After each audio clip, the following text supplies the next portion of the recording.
Hello, and welcome to Jihad and the World, a podcast that examines the crossroads of Western and Islamic civilizations.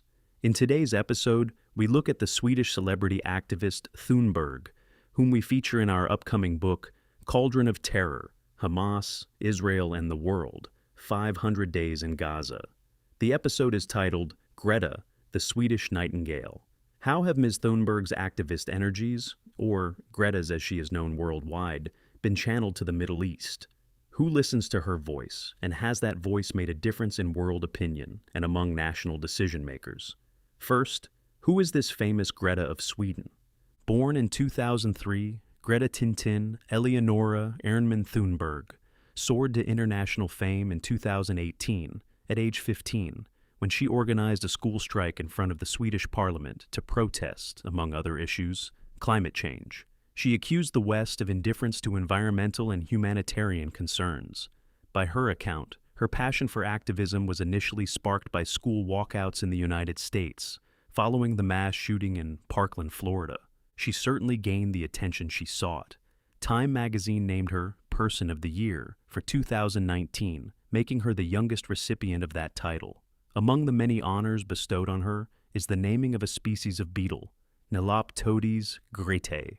She has spoken around the world and before the United Nations. She earned these and myriad other honors despite significant childhood disabilities.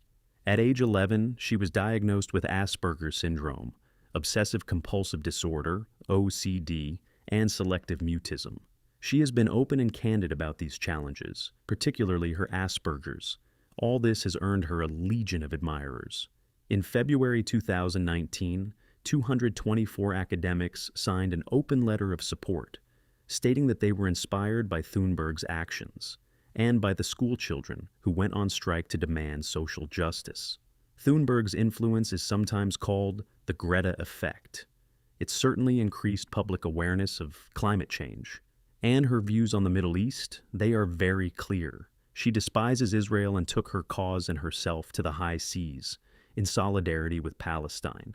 She and other social justice activists sailed on the global Sumud, Arabic for steadfastness, flotilla in September 2025 to break Israel's blockade of supplies into Gaza. It began with quite a fleet of 50 boats setting sail from Barcelona. It was quite an adventure, and Greta claimed that her craft was harassed by an unidentified drone.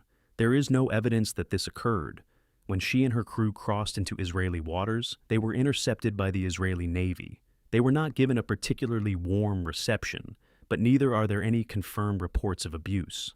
Israel's foreign ministry filmed the event, and footage proved that Greta and others were handed water and a life jacket.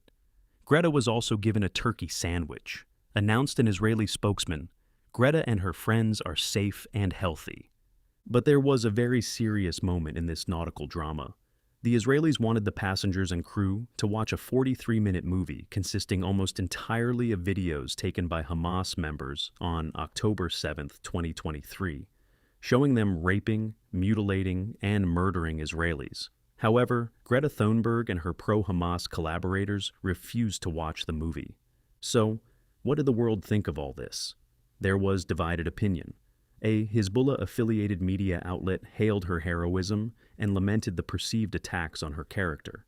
The article read, Greta, who was once applauded at the United Nations, is now insulted, arrested, and forced to kiss the Israeli occupation's flag. The West, which sanctified her as a symbol of the new moral consciousness, found itself facing a mirror exposing its hypocrisy. The article underscored Thunberg's statement, "No climate justice without human justice."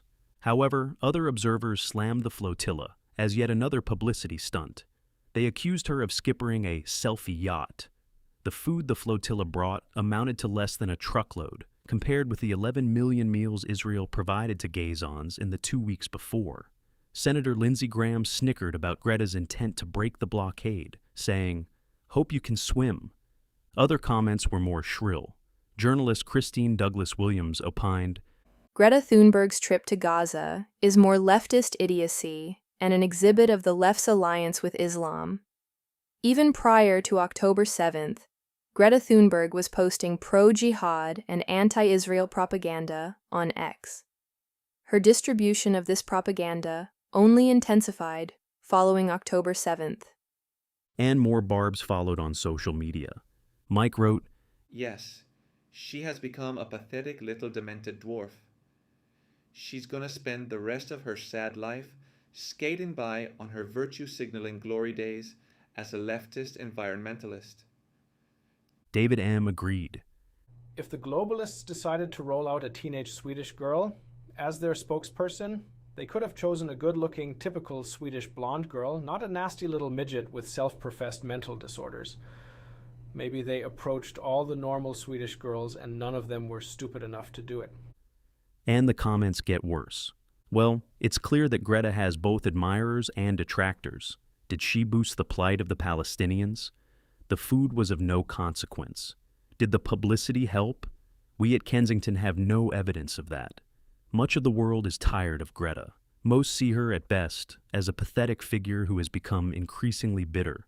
It is unlikely that many people wish her harm, but it is likely that many would like her to seek psychological help, pause her activism, and reflect on her behavior. That is the way we at Kensington see it. This concludes this episode of Jihad and the World.